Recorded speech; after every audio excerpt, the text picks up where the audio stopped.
이 세상의 마지막이 가까워질 때 과연 어떤 일이 일어날까요? 그때를 어떻게 준비하는 것이 지혜로운 것일까요? 예수 그리스도의 계시라.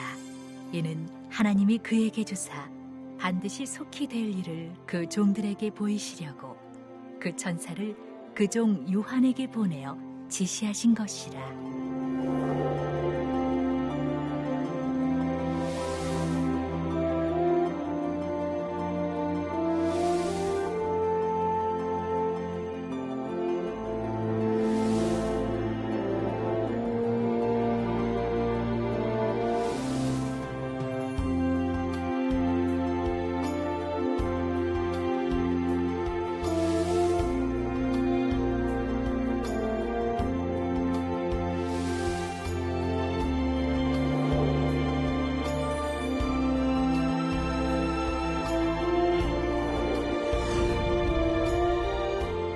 사랑하는 시청자 여러분, 세계적인 부흥사 이재롱 목사의 설교를 통해 아버지 하나님의 마음과 뜻을 깨달아 소망과 기쁨 가운데 힘차게 달려가시길 바랍니다.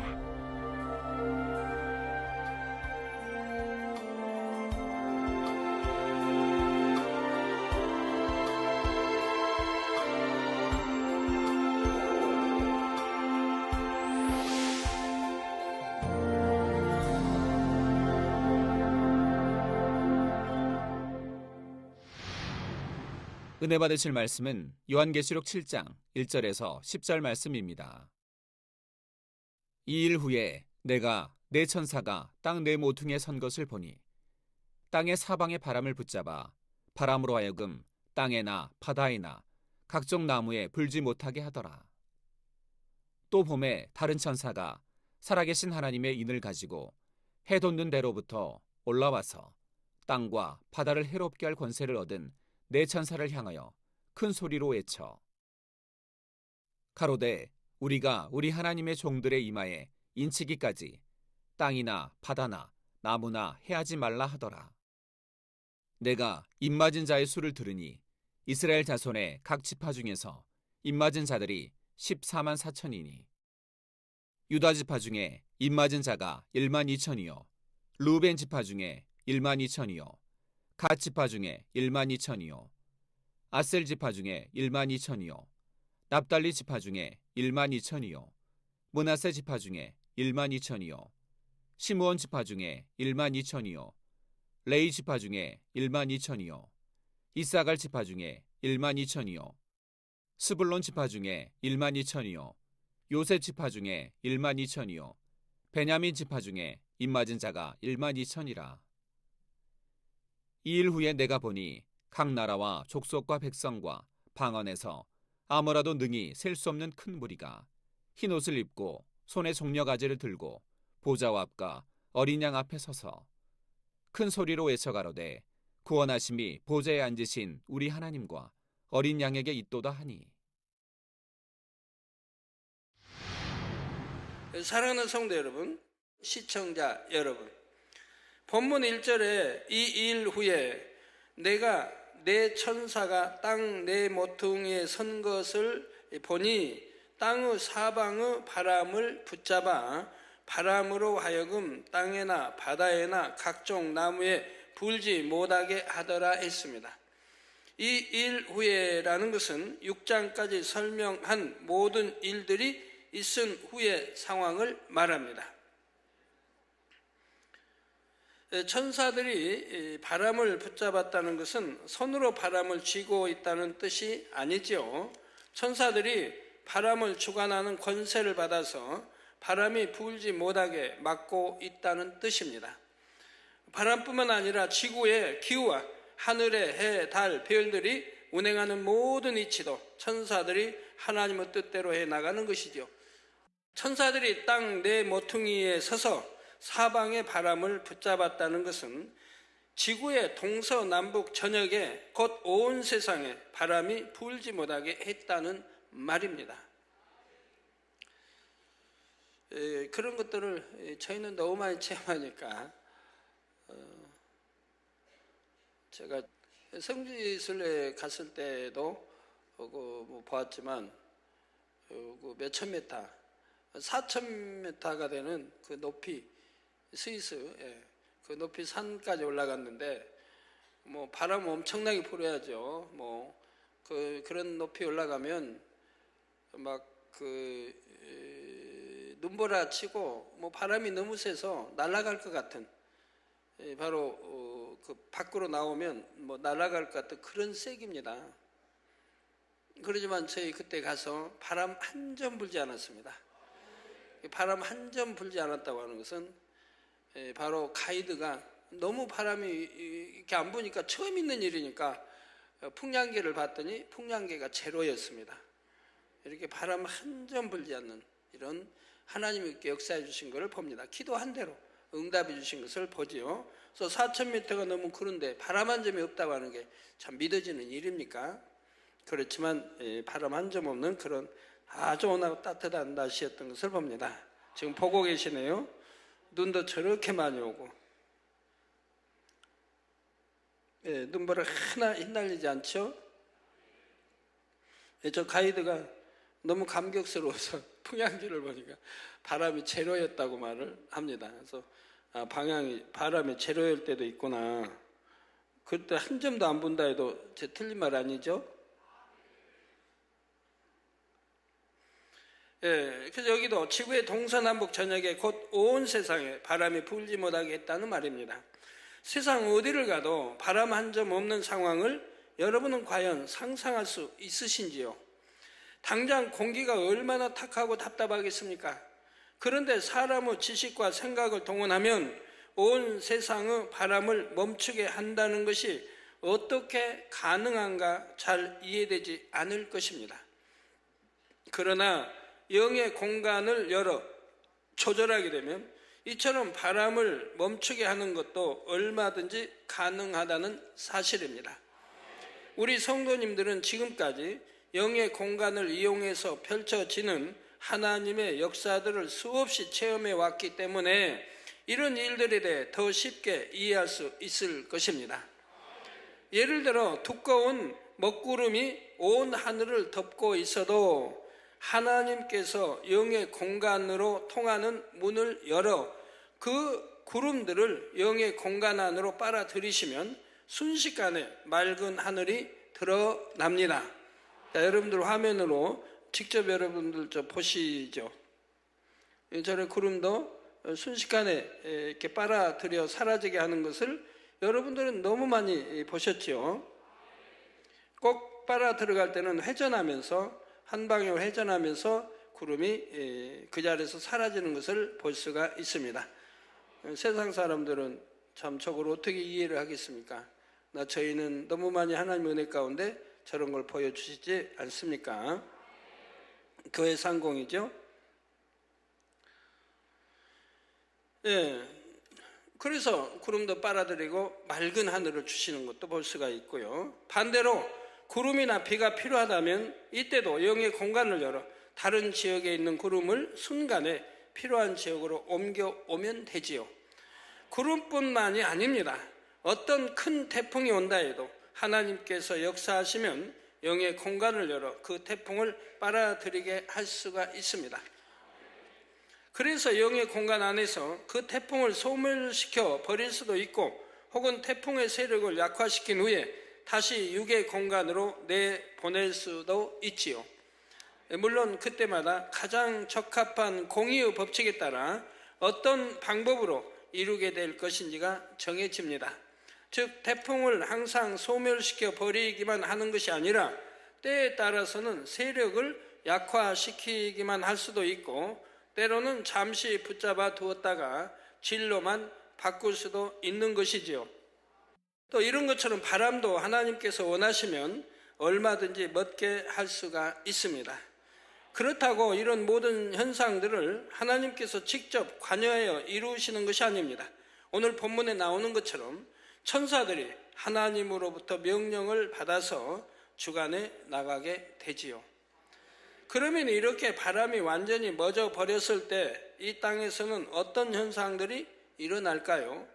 태풍과 같이 너무 심한 바람이 불어도 큰 일이지만 반대로 바람이 전혀 없으면 이는 지구 전반적으로 매우 심각한 문제들을 일으키게 됩니다.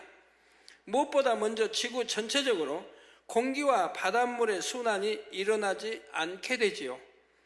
열대 지방에서 데워진 공기가 추운 지역으로 이동하고 반대로 추운 지역의 찬 공기가 더운 지역으로 이동하므로 지구 전체의 온도가 조절되며 유지됩니다. 바다의 따뜻한 난류와 차가운 한류가 계속 순환하는 것도 지구의 온도를 조절해 주는 역할을 하지요. 그런데 바람이 없으면 공기도 바닷물도 이동하지 못하고 그대로 머물러 있게 됩니다. 결과적으로 더운 곳은 점점 더 더워지고 추운 곳은 점점 더 추워지는 것입니다. 사막 지역은 점점 더 확대되고 극지방의 얼음도 점점 더 확장되어 결과적으로는 사람이 살 수 있는 지역이 계속해서 줄어드는 것입니다. 또한 바람이 없으면 바다에서 생긴 구름이 육지로 이동할 수가 없으니 내륙 지방에는 비가 거의 오지 않고 해안 지방에는 수시로 비가 오게 됩니다. 공장지대나 자동차 매연이 심한 도시에는 신선한 공기가 새롭게 공급될 수 없으니 점점 오염은 심해져만 갈 것이고 결국 숨을 쉬기도 어렵게 되고 말 것입니다. 이처럼 바람이 불지 않을 때 발생할 수 있는 몇 가지 상황만 생각해 본다 해도 바람이 없다는 것이 얼마나 심각한 현상인지를 알 수가 있죠. 우리 서울 하늘 보면 참 오염된 그 하늘을 볼 수가 있고 별 보기도 해달 보기도 참 선명한 별을 보기도 어려운데 만약에 바람이 일체 불지 않는다고 하면 어찌 되겠습니까? 매연과 여러 번 올라가서 쌓이기만 하고 결국은 햇빛도 차단이 될 것이고 달빛도 차단이 될 것이고 밤에는 완전히 별을 볼 수 없는 그런 세상이 되겠죠. 6장까지의 말씀에서 살펴본 대로 이때는 온 세상이 전쟁과 자연재해로 인해 가뜩이나 환경이 오염되어 있는 상황입니다. 이런 상황에서 바람까지 멈춰버리니 그만큼 환경 오염은 더욱 악화되고 사람이 살기 어려운 상태가 되고 맙니다. 그런데 본문의 천사들이 바람을 멈추게 했다는 것은 단순히 육적인 바람만을 의미하는 것이 아닙니다. 본문의 바람의 두 번째 의미는 영적인 뜻으로서 환난과 전쟁을 뜻합니다. 곧 바람을 멈추게 했다는 것은 7년 환난에 접어들면서부터 지구 곳곳에서 일어난 많은 전쟁과 환난들이 아주 잠시 동안은 수그러드는 것처럼 보이게 된다는 의미이지요. 이어지는 2절 말씀부터 나오는 대로 하나님의 종들이 인침을 받는 잠시의 기간 동안은 지구의 종말을 재촉하는 재앙들이 잠시 수그러들며 찾아드는 것입니다. 2, 3절에 또 봄에 다른 천사가 살아계신 하나님의 인을 가지고 해 돋는 데로부터 올라와서 땅과 바다를 해롭게 할 권세를 얻은 네 천사를 향하여 큰 소리로 외쳐 가로되 우리가 우리 하나님의 종들의 이마에 인치기까지 땅이나 바다나 나무나 해하지 말라 하더라 했습니다. 사람 사이에서 어떤 계약을 하게 되면 그것을 확증하는 인을 치게 되지요. 그래서 인에는 약속의 의미가 있습니다. 본문에는 하나님의 인이라 나오는데 요한은 굳이 살아계신 하나님의 인이라 해서 살아계시다는 표현을 넣고 있습니다. 이는 하나님께서 분명히 살아 역사하심으로 하나님께서 약속하고 인치신 것은 반드시 현실로 이루어진다는 사실을 강조하는 것입니다. 다음으로 하나님의 인을 가진 천사가 해돋는 데로부터 올라왔다 했습니다.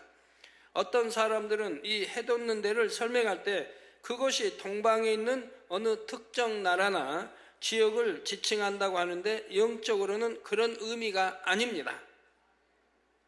해돋는 데란 이 지구상 어느 특정한 지역이 아니라 바로 영적으로 하나님의 보좌가 있는 것을 의미합니다. 천사가 하나님의 인을 받으려면 하나님께서 계신 곳, 다시 말해 하나님의 보좌로부터 받아와야 하는 것이지요. 그러면 왜 본문에서는 하나님의 보좌로부터 받아왔다고 하면 될 것을 이처럼 해돋는 데로부터 받아왔다고 표현한 것일까요? 이 안에는 한마디로 설명할 수 없는 여러 가지 복합적인 의미가 담겨 있습니다. 먼저 영적으로 해는 낮 밝음을 의미하며 세상이 돌아가는 기점이 됩니다. 즉 해가 뜨는 것을 기준으로 하여 하루 24시간, 사계절과 절기, 연수 등이 정해진다는 말이지요. 이처럼 해가 세상의 모든 것이 돌아가는 기점이 되는 것처럼 하나님께서는 세상 모든 것의 기준이 되시며 인류의 생사화복을 주관하는 분이십니다. 이와 같이 하나님께서 모든 만물의 기준이 되심을 설명하기 위해 하나님의 보좌가 있는 데를 본문에서는 해돋는 데라고 표현한 것입니다. 다음으로 하나님의 보좌를 해돋는 데라고 표현한 것은 하나님께서 무소부재하심을 의미합니다. 하나님께서는 영의 세계에 계시지만 이 육의 세계 어느 곳에도 계셔서 천지 만물을 주관하신다는 뜻이지요. 성도 여러분, 여러분이 세상 어디를 가도 해돋는 데를 볼 수가 있습니다. 한국에서도 중국에서도 미국에서도 그 어느 곳에서도 동쪽을 보면 바로 그쪽에서 해가 돋지요. 아프리카의 오지나 남미의 어느 깊은 산 속에서라도 해가 돋는 데를 찾을 수가 있습니다. 이런 것처럼 하나님께서도 세상 어디에나 계셔서 천하 만물과 인생들을 주관하신다는 사실입니다. 이렇게 해돋는 데라는 한 구절 안에도 여러 가지 영적인 의미가 담겨 있지요. 그리고 이처럼 해돋는 데로부터 천사가 올라왔는데 이 천사가 등장한 이유는 바로 하나님의 구원의 섭리를 선포하기 위해서였습니다. 즉 온 인류가 멸망해 가는 7년 환란 가운데서도 마지막으로 또 한 번 구원의 기회를 열어주시려는 하나님의 섭리가 남아 있다는 사실입니다. 이 천사가 바람을 붙잡고 있는 내 천사를 향해 큰 소리로 외쳤다는 것은 그에게 그만큼 큰 권세가 있음을 나타내는 것이지요. 무수한 천사들 안에서도 뚜렷한 서열이 있고 각각의 사명에 따라 위엄과 권세가 다릅니다. 그런데 하나님의 인을 직접 가지고 온 천사라면 마치 이 땅에서는 왕의 친서를 전달하는 사자와 같은 위치로서 그만큼 큰 권세가 따르게 되는 것입니다. 이어지는 3절 5절에 보면 가로되 우리가 우리 하나님의 종들의 이마에 인치기까지 땅이나 바다나 나무나 해하지 말라 하더라. 내가 입맞은 자의 수를 들으니 이스라엘 자손의 각 지파 중에서 입맞은 자들이 14만 4천이니 유다 지파 중에 입맞은 자가 1만 2천이요 하여 이스라엘 12지파 안에서 14만 4천 명이나 되는 입맞은 하나님의 종들이 나옵니다. 사랑하는 성도 여러분, 여기에 나오는 14만 4천의 하나님의 종들에 대해서는 요한계시록 내용 중에서도 설명하기가 참으로 어려운 내용입니다. 이때는 이미 구원받을 믿음이 있는 성도들은 다 들림받아 7년 혼인잔치에 들어갔는데 다시 하나님의 종들이 등장하고 있지요. 더구나 그 수가 적은 것도 아니고 이스라엘 12지파의 이름대로 각각 1만 2천 명씩 총 14만 4천이나 되는 큰 무리가 나오니 사람의 머리로는 이해할 수가 없는 것입니다.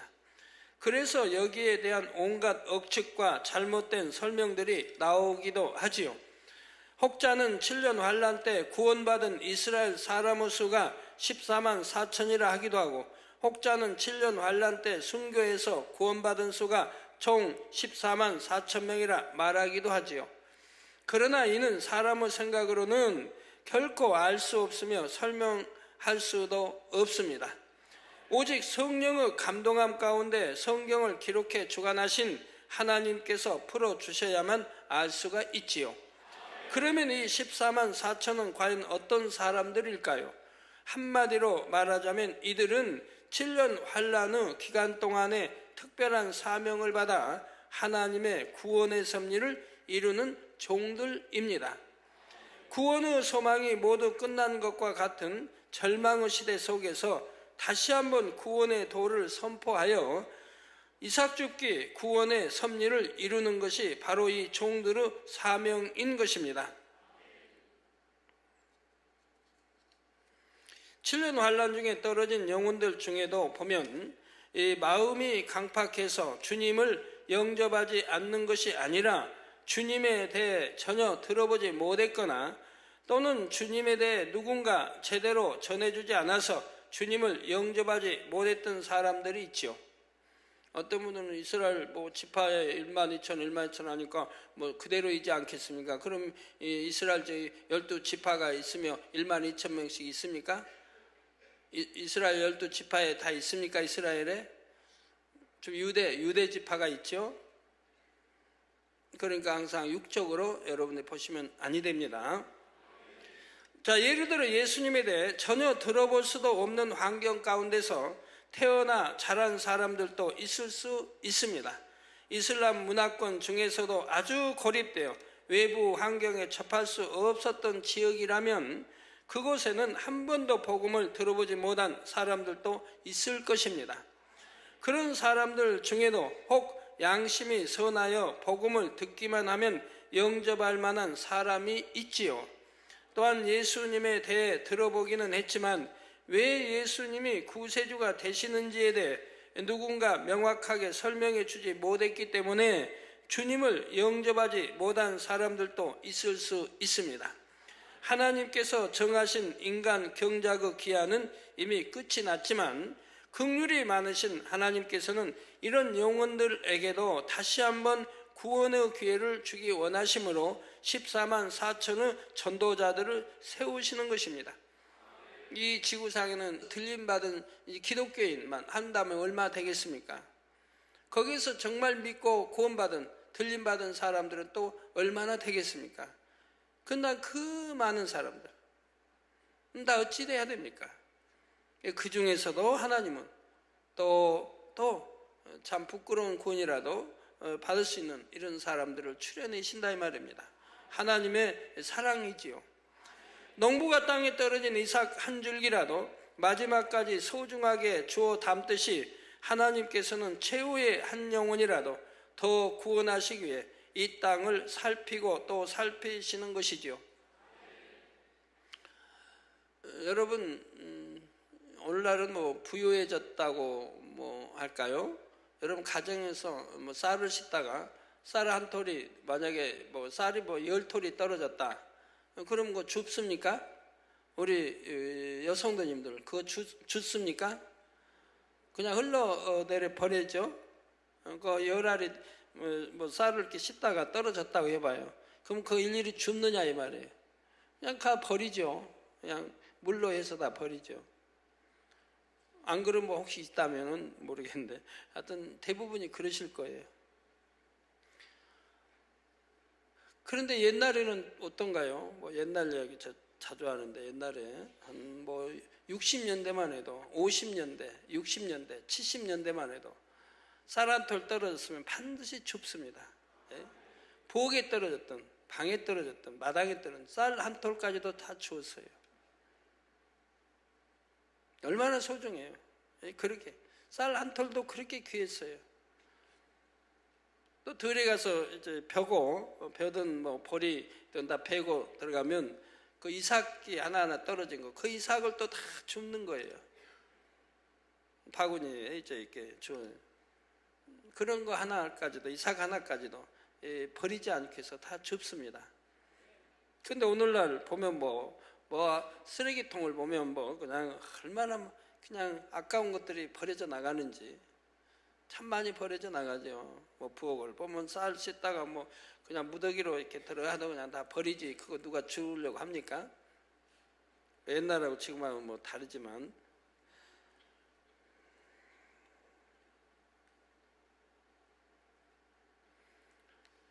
옛날에는 그렇게 나달한 날도 이렇게 소중히 여겼는데 우리 하나님께서도 그런 심정으로 우리 인간을 일단 경작하시고 버리지 않기 위해서 그런 심정으로 하나님은 이렇게 구원의 섭리를 베푸시는 겁니다. 오늘날도 마찬가지입니다. 얼마나 닭이 암탉이 병아리 모으듯이 날개아리 모으듯이 하나님이 부르시는지요. 얼마나 여러분 부르시고 계시는데 우리 성도님들 마찬가지. 그래서 구원하기 위해서 구원시키기 위해서 죄 짓지 마라, 육체를 행하지 마라 늘 외치는 거죠. 주의 종들을 통해서 외치고 죄 의지면 안 되니까 성경 구약이나 신약이나 죄 지어서 구원받는다는 말씀은 하나도 없다 이 말입니다. 한 말씀도 없다 이 말이에요. 아까 우리 어떤 성도님 작년에 대상 받았던 그 가족들이 오셔서 그런 말이에요. 전에 어떤 부흥 목사님을 만났는데 저도 잘 아는 분이 만나는데 찾아가서 부흥회할 때 찾아가서 질문했다는 거예요. 우리가 어떻게 해야 구원받습니까? 어떻게 해야 죄를 회개할 수 있습니까? 질문했더니 예수의 피만 믿으면 된다고. 그건 없는 거예요 답이. 예수의 피만 믿으면 된다. 예수의 피를 어떻게 믿으라는 건데? 예수의 피를 여기다 갖다 놓고 이 피만 믿으면 된다. 근데 피도 보이지도 않은데 예수의 피만 믿으면 된대. 그러면 구원받는다. 그러면 죄사함 된다. 도대체 이게 말이 돼야죠.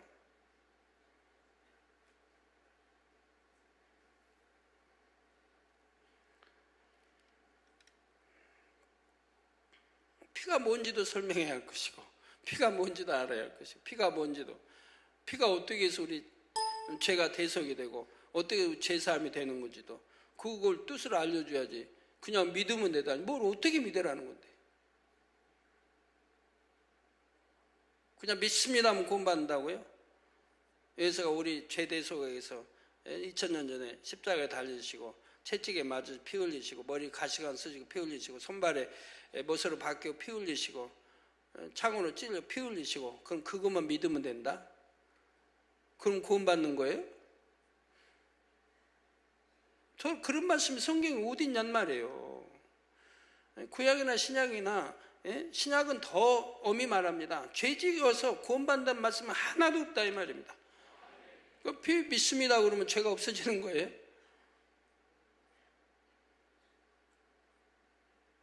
내가 간음하면 예를 들어 믿습니다 하면 간음이 없어지는 거예요? 도적질하면 내가 여전히 도적질하는데 도적이 없어지는 거예요? 도적질하는 게 죄성이 없어지는 거예요?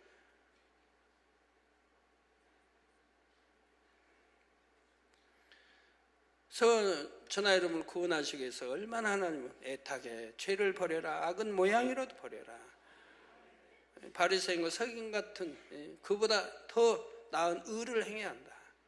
빛 가운데 살아라 악은 모양이라도 버려라 얼마나 많이 말씀해요. 육체의 일은 현저하니 이러한 죄들을 지으면 구원받지 못한다. 천국까지 못한다. 주의 저 부른다게 다 구원받는 게 아니고 오직 아버지의 뜻대로 행해야 구원받는다. 수도 없이 가르치고 있다 이 말이에요. 우리 주님도 제자들도 사도 바울도 스데반 집사 그 믿는다면 그런 말씀에 귀 기울여서 그 말씀대로 순종해 나가야 되는데 그러지 않기 때문에 외치고 단에서 외치고 또 외친다 이 말입니다.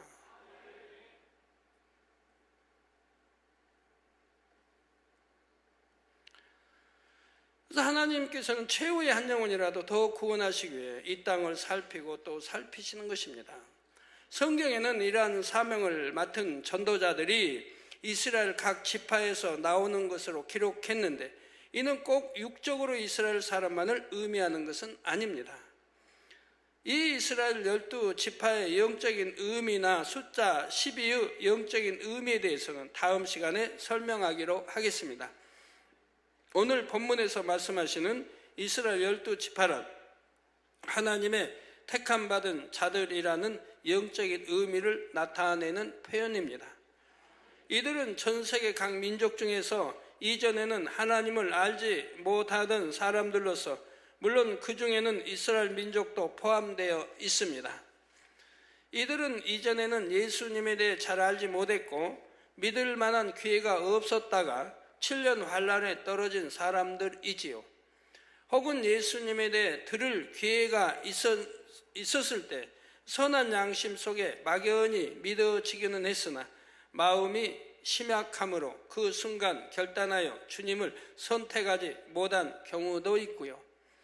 그러나 눈앞에서 휴거 사건을 맡게 되고 7년 환란의 상황들을 맡게 되자 이들은 선한 양심 속에서 하나님의 말씀이 참인 것을 깨닫게 됩니다. 지식적으로도 기독교에 대해 알았던 것이 있고 현실적으로 눈앞에 펼쳐지는 일들이 하나님의 말씀과 정확히 들어맞는 것을 볼 때 하나님을 믿고 주님을 영접하게 되는 것입니다. 이렇게 14만 4천 명의 인침받는 사람들이 주님과 복음에 대해 깨닫게 되면 이제 이들은 생명을 걸고 나아가 사람들에게 복음을 증거합니다. 자신이 구원받는 것만 문제가 아니라 어찌하든 한 영혼이라도 더 구원하고자 자기가 깨우친 하나님의 말씀을 증거하고 복음을 전파하다가 결국 죽음을 맞게 되지요. 그런데 이들은 복음 전파를 싫어하는 자들에 의해 순교당하는 경우도 있지만 극심한 자연재해와 전쟁 가운데서 죽음을 맞게 되는 경우가 더 많습니다. 그런데 이것도 하나님의 은혜이지요. 7년 환란의 상황은 너무나 열악하기에 그 가운데서 구원만 받을 수 있다면 사실 되도록 빨리 육의 몸을 벗는 것이 오히려 축복이라 할 수 있는 것입니다. 그리고 이들에게 인을 치신다는 말씀 안에는 하나님께서 그들에게 특별한 은혜와 능력을 주신다는 의미도 담겨 있습니다. 오늘날 성령 시대에는 하나님의 자녀들이 구원받은 표로서 마음에 성령으로 인을 쳐 주십니다. 그러나 7년 환란 때는 이미 성령이 거두어진 시대요. 따라서 마음에 인을 치는 것이 아닙니다. 더 이상 성령님의 도우시는 역사도 없이 오직 자기 의지로 순교해야 하는 것이지요. 그런데 본문에 나오는 14만 4천은 하나님의 섭리 가운데 세우신 것이므로 비록 성령이 거두어진 상황이라 해도 하나님께서 그들에게 특별한 도움을 주시는 것입니다. 7년 환란의 극심한 재앙 속에서도 그들이 하나님의 뜻을 이룰 때까지 모든 환경과 조건 속에서 승리할 수 있도록 하나님의 보장으로 인을 쳐 주시는 것입니다. 이렇게 하나님의 인치심을 받은 사람들이 곳곳으로 다니며 복음을 전할 때 뒤늦게나마 이를 듣고 주님을 영접하는 사람들도 많습니다. 본문 9절에 이 일 후에 내가 보니 각 나라와 족속과 백성과 방언에서 아무라도 능히 셀 수 없는 큰 무리가 흰 옷을 입고 손에 종려 가지를 들고 보좌 앞과 어린 양 앞에 서서 했지요. 아무라도 능히 셀 수 없는 큰 무리라고 표현할 정도로 수많은 사람들이 14만 4천 명의 전도자의 전도를 받아 구원의 길로 들어서는 것입니다. 아직 마음에 일말의 선한 양심이 있어서 이제라도 복음을 듣고 예수님을 영접할 만한 사람들이 그래도 이 땅에 남아 있다는 사실입니다. 이렇게 뒤늦게 복음을 듣고 받아들인 경우에도 어떤 사람들은 순교의 과정을 거쳐야 하지만 그들 중에 많은 사람들은 대부분 자연재해와 전쟁으로 인해 죽게 됩니다. 그리고 이렇게 죽게 되는 것이 차라리 7년 환란의 상황 속에서는 오히려 더 축복이라 할 수 있는 것이고요. 뒤늦게나마 복음을 듣고 믿게 되었음에도 고통을 이기고 승리해야 하는 순교의 과정을 거치는 것이 아니라 감사하게도 7년 환란의 재앙으로 인해 죽게 됨으로써 상대적으로 평안하게 구원의 은총을 입게 된 것이지요. 그렇다 하여 여러분이 혹여라도 이 말씀을 듣고 설령 7년 환란에 떨어진다 해도 꼭 순교만 해야 구원받는 것이 아니라 이러한 방법도 있구나 하며 안이하게 생각해서는 절대로 안 됩니다. 지금 이렇게 7년 환란 중에 주님을 믿게 되고 그 재앙 가운데서 자연재해나 전쟁 등으로 인해 죽어서 그나마 구원에 이르는 사람들은 이전에 주님을 믿는다면서도 죽정이 같은 신앙생활을 하다가 이 땅에 떨어진 사람들과는 다릅니다. 대부분 이전에 예수님에 대해 들어보지 못했거나 복음에 대해 제대로 알지 못해서 또는 믿을 만한 증거가 없어서 마음에 믿지 못했던 사람들이지요. 반면에 주님을 믿는다 하였고 분명한 믿음의 증거를 보면서 신앙생활했음에도 여전히 죽정이와 같은 신앙생활을 하므로 결국 이 땅에 떨어지게 된 사람들은 그처럼 쉽게 구원에 이를 수 있는 것이 아닙니다. 이런 사람들은 대부분 순교라는 과정을 통해 이전에 행했던 자신의 죄값을 철저히 치루어야만이 구원에 이를 수가 있지요.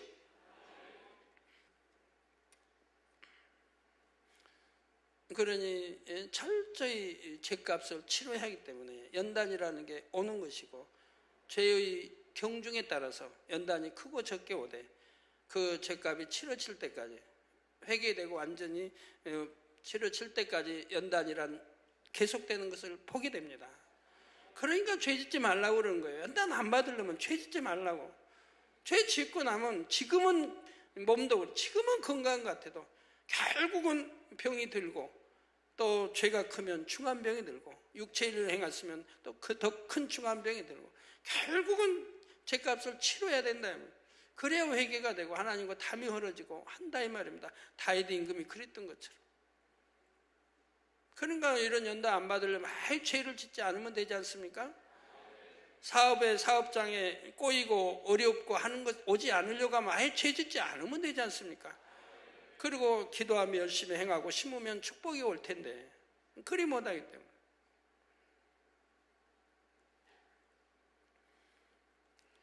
1-2가 나왔는가요? 당회장실에 와서 그런 대화했는데, 천국 가는 길 가는 것도 세상 가는 것도 얼마나 쉬운가 이 말이에요. 쉬운가.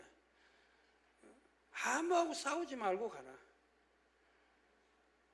싸우면서 가면 계속 싸우고 이기고 또 싸우고 이기고 넘어지고 하면서 가야 되니까 힘이 드니까, 안 싸우고 그냥 쫙 가버리면 얼마나 쉽게 갈 수 있느냐 이 말이에요. 피 흘릴까지 싸우라고 성경에 돼 있는데 안 싸우고 가면 얼마나 쉬워요. 전쟁터에서 적이 많으면 싸워서 이겨야 되고 또 이겨야 되고 계속 이기면서 가려면 그만큼 더디고, 지면 못 가는 것이고 또 후퇴도 하는 것이 이러죠. 이겨야 가는데 이기고 또 이기고 또 이기고 계속 해야 점령에 들어가죠. 그 영적 싸움은요, 안 싸우고 가면 되잖아. 안 싸우고. 그 안 싸우고 가는 길이 있습니까? 있죠. 안 싸우고도 가는 길이 있다면 지름길로 고속도로처럼 촤 하고 세상 향해 갈 수 있다 이 말이에요. 어떻게 안 싸우고 가요? 자기하고 안 싸우면 되는 거예요. 자기하고. 하나님과 화평이 이루고 자기하고 싸우지 않으면 된다 이 말이에요. 얼마나 진리 말씀 안에 걸려가지고 많은 거 싸웁니까? 그냥 진리대로 하면 된다 이 말입니다. 섬겨라. 그건 섬기면 되고, 낮아져라. 낮아지면 되고, 자기 굳이 안 구하면 돼. 안 싸우면 되잖아요. 그냥 하나님 말씀대로만. 오른밤 때로 왼밤 데워줄 마음이 돼 있으면 되는 거고, 하나님 사랑하고 주님 사랑한다면, 하나님 독생자 아들까지 주셔서 우리 화목제물로 이렇게 십자가 지신 것을 믿는다고 한다면, 뭘 우리가 죽어지지 못할 게 뭐 있습니까? 사도 바울처럼 날마다 죽어질 수 있는 거죠. 근데 여러분 봐요. 사실 여러분 자신과 싸우느라고 힘들지. 아무것도 아닌 가지고 꽁 하고 맺히고, 왜 혈기 안 낼 것도 혈기 내고, 미워서 그냥 또 감정 품고 그냥 서운해하고, 전부 자기하고 싸움이잖아요. 이 악만 빼내버리면 싸울 게 하나도 없는데.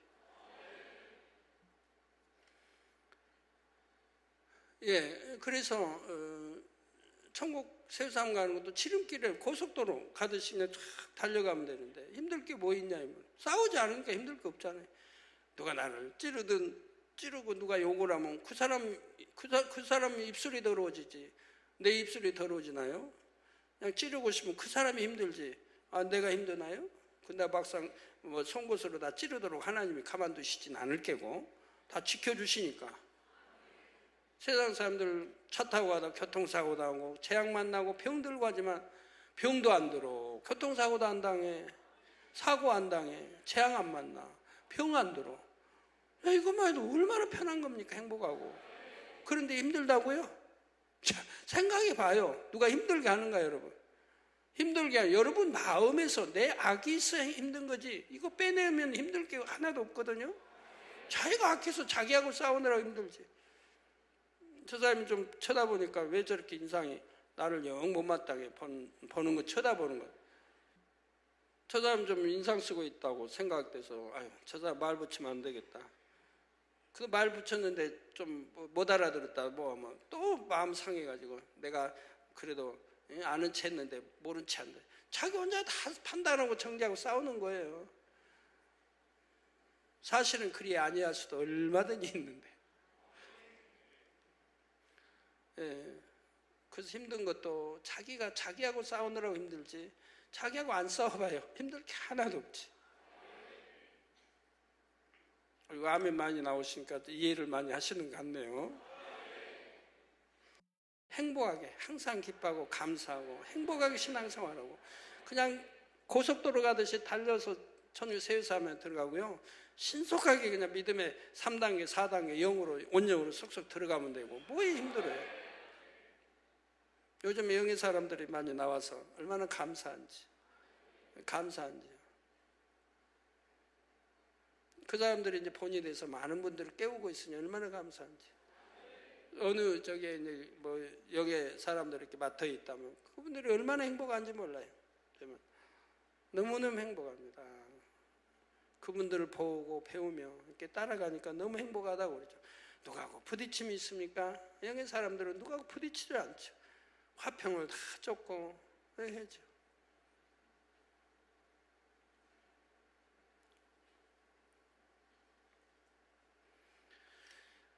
예, 그래서 이런 사람들 대부분 순교라는 과정을 통해 이전에 행했던 자신의 죄값을 철저히 치러야만이 구원에 이를 수가 있습니다. 그렇기 때문에 죄짓지 말라고 눈에 강조하는 거예요. 연단이라는 게 반드시 왜 연단이 없다면 죄사함이 되질 않잖아요. 그 죄값을 치러야 되니까요.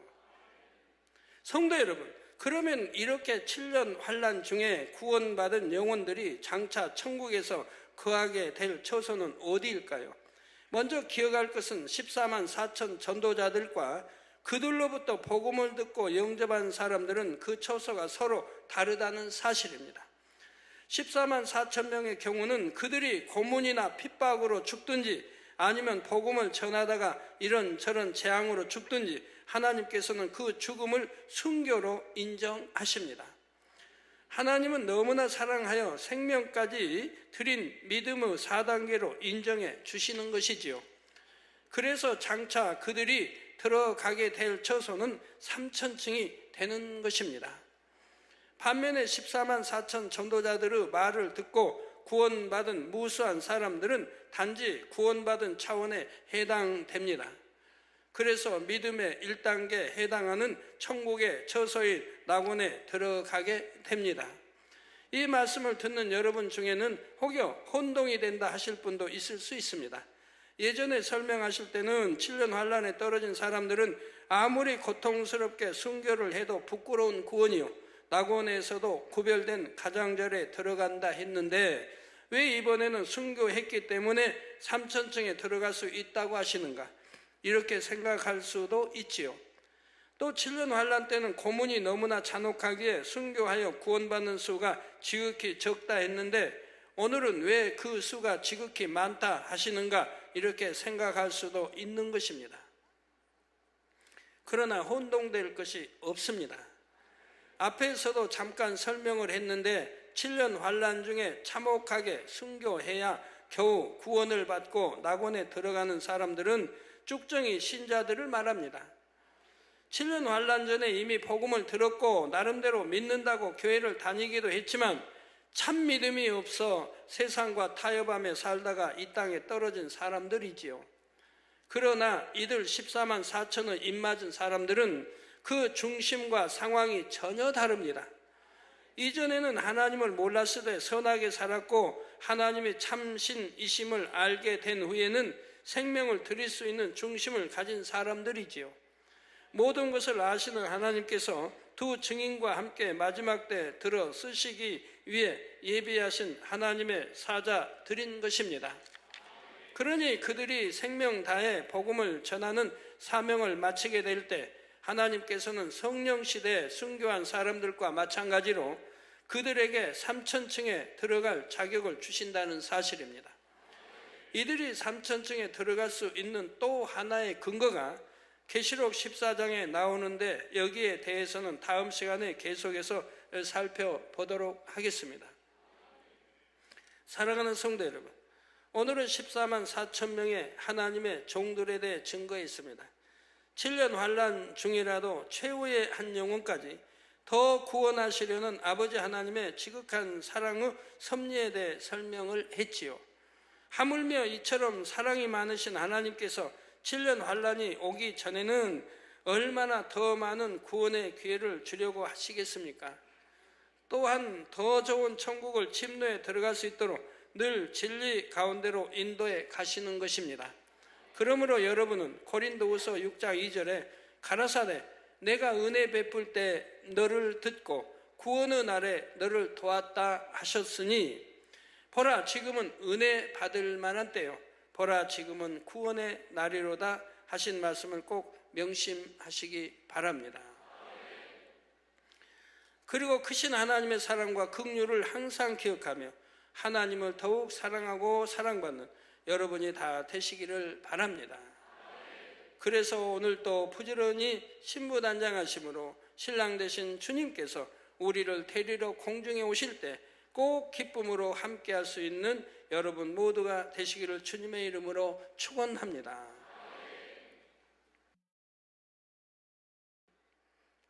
말씀 상고하시면서 통성으로 다 같이 기도하시겠습니다. 할렐루야. 주님 은혜와 사랑이 감사합니다. 아버지 오늘 또 들은 말씀이 믿음이 되고 생명이 되게 축복해 주시기를 원합니다. 아버지 계시록 말씀 듣습니다. 우리가 어떻게 살아야 하는지 마지막 때 우리 신앙생활 어떻게 해야 되는지 잘 명심해서 정령이 하나님이 기뻐하시는 신앙생활을 할 수 있도록 축복해 주시기 원합니다. 아버지여 감사합니다. 우리 주 예수 그리스도의 이름으로 기도합니다. 아멘.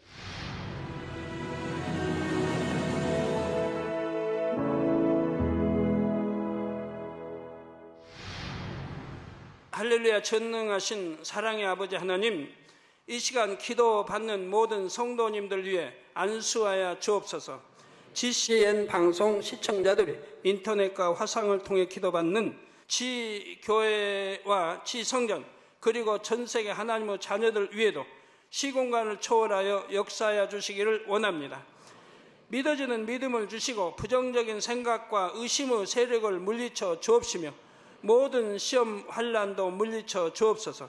머리부터 발끝까지 오장육부 뼈 마디마디 온몸의 신경 조직 세포 등 아픈 곳마다 성령의 불로 태우시고 근본의 빛으로 역사하여 주옵소서. 예수 그리스도의 이름으로 명하노니 원수마귀 사단 모든 질병 균 연약함아 물러가라. 빛이 여임하라. 모든 불치 난치병도 성령의 불로 태워 깨끗하게 역사하여 주옵소서. 말라리아를 비롯한 모든 풍토병도 물리쳐 주옵소서. 깨끗함을 입을지어다. 감기, 기침, 열, 몸살, 독감 등 각종 유행성 질병도 다 물러가라. 어떠한 유행성 질병 균도 틈타지 않게 지켜 주옵소서. 위암, 폐암, 간암, 유방암, 자궁암, 대장암, 피부암 등 각종 암과 에이즈, 백혈병, 뇌졸중, 고혈압, 저혈압, 심장병, 폐병, 위장병, 당뇨, 부인병, 피부병, 갑상선, 질환과 모든 염증도 깨끗게 하여 주옵소서. 소아마비, 중풍, 관절염, 디스크도 온전케 하여 주옵소서. 요통, 두통, 신경통을 비롯한 모든 통증은 사라질지어다. 간질, 자폐증, 우울증, 조울증, 노이로제 등 모든 정신질환도 물러가라. 모든 마비된 것도 풀어지고 일어나 걷고 뛸지어다. 눈도 잘 보이게 하옵시고 귀도 잘 들리게 하여 주옵소서. 소경은 눈을 뜨고 기머거리는 들으며 벙어리는 말할지어다. 각종 사고 후유증도 깨끗게 하시고 부러진 뼈도 붙여 주옵소서. 화상 입은 것도 온전케 하옵소서. 화기야 물러가라. 열도 물러가라. 아버지 흉터도 나지 않게 역사해 주시기를 원합니다. 마약을 비롯하여 각종 약물과 독극물 중독도 깨끗함을 입을지어다. 죽은 신경과 세포가 살아나며 죽은 자도 살아나게 하여 주옵소서. 잉태의 축복도 주시기를 원합니다. 잉태 축복을 받으라. 예수 그리스도의 이름으로 명하노니 원수마귀 사단아, 하늘 공중 곳에 잡은 악의 영들아 물러가라. 그의 사자들도 물러갈지니라. 이 땅의 악한 영, 더러운 영, 거짓되고 간사한 영, 이간질하고 미혹하는 모든 어둠들은 물러가라. 모든 흉악의 결박을 풀고 어둠아 물러가라. 빛이여 임하라. 아버지 하나님, 부르짖어 기도할 수 있는 능력을 주시고 죄를 버리고 성결될 수 있는 능력을 주옵소서. 영혼이 잘됨같이 범사에 잘되게 하시고 가정의 복음화도 이루어 주시기를 원합니다. 한 주간도 모든 사고와 재앙으로부터 지켜주시고 불통이 없는 형통한 삶을 살 수 있도록 축복해 주옵소서. 성령의 불담으로 천군 천사와 주님의 불꽃 같은 눈동자로 모든 하나님의 자녀들과 가정, 일터, 사업들을 지켜주시기를 원합니다. 학생들에게 지와 명철을 더하시고 공부도 할 수 있는 뜨거운 마음과 열정도 더하여 주옵소서. 마음과 생각을 세상에 빼앗기지 않도록 지키시고 하나님을 뜨겁게 사랑하는 학생들로 축복하여 주옵소서. 하나님의 자녀들이 먹으나 마시나 입으나 무엇을 하든지 하나님 앞에 영광 돌리는 삶이 되게 축복하여 주시기를 원합니다. 나는 하나님을 만났노라, 체험했노라, 응답 받았노라, 축복 받았노라, 간증하는 입술이 되게 역사하여 주옵소서. 아버지 하나님 감사합니다. 홀로 영광 받으옵소서. 우리 주 예수 그리스도의 이름으로 기도하옵나이다. 아멘.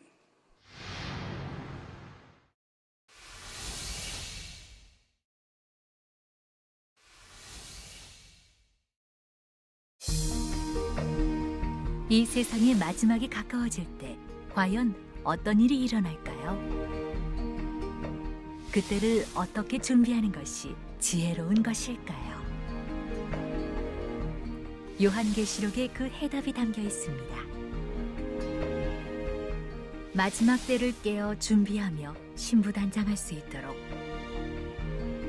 마지막 때에 속히 되어질 일에 대해 세세히 기록한 요한계시록. 사랑하는 시청자 여러분, 세계적인 부흥사 이재롱 목사의 설교를 통해 들은 말씀을 지켜 행함으로 진정 복 있는 사람들이 되시길 바랍니다. 오늘 말씀 본문을 통해 여러분을 향한 하나님의 뜻을 묵상해 보시겠습니다.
천사들이 바람을 붙잡았다는 것은 천사들이 바람을 주관하는 권세를 받아서 바람이 불지 못하게 막고 있다는 뜻입니다. 그러면 이렇게 바람이 완전히 멎어 버렸을 때 이 땅에서는 어떤 현상들이 일어날까요? 무엇보다 먼저 지구 전체적으로 공기와 바닷물의 순환이 일어나지 않게 되지요. 또한 바람이 없으면 바다에서 생긴 구름이 육지로 이동할 수가 없으니 내륙 지방에는 비가 거의 오지 않고 해안 지방에는 수시로 비가 오게 됩니다. 해돋는 데란 이 지구상 어느 특정한 지역이 아니라 바로 영적으로 하나님의 보좌가 있는 것을 의미합니다. 다음으로 하나님의 보좌를 해돋는 데라고 표현한 것은 하나님께서 무소부재하심을 의미합니다. 그러면 이 14만 4천은 과연 어떤 사람들일까요? 한마디로 말하자면 이들은 7년 환란 후 기간 동안에 특별한 사명을 받아 하나님의 구원의 섭리를 이루는 종들입니다. 구원의 소망이 모두 끝난 것과 같은 절망의 시대 속에서 다시 한번 구원의 도를 선포하여 이삭 죽기 구원의 섭리를 이루는 것이 바로 이 종들의 사명인 것입니다. 이스라엘 12지파는 하나님의 택함받은 자들이라는 영적인 의미를 나타내는 표현입니다. 14만 4천 명의 인침받는 사람들이 주님과 복음에 대해 깨닫게 되면 이제 이들은 생명을 걸고 나아가 사람들에게 복음을 증거합니다. 7년 환란 때는 이미 성령이 거두어진 시대요. 더 이상 성령님의 도우시는 역사도 없이 오직 자기 의지로 순교해야 하는 것이지요. 그러면 이렇게 7년 환란 중에 구원받은 영혼들이 장차 천국에서 거하게 될 처소는 어디일까요? 14만 4천 명의 경우는 그들이 고문이나 핍박으로 죽든지 아니면 복음을 전하다가 이런저런 재앙으로 죽든지 하나님께서는 그 죽음을 순교로 인정하십니다. 반면에 14만 4천 전도자들의 말을 듣고 구원받은 무수한 사람들은 단지 구원받은 차원에 해당됩니다.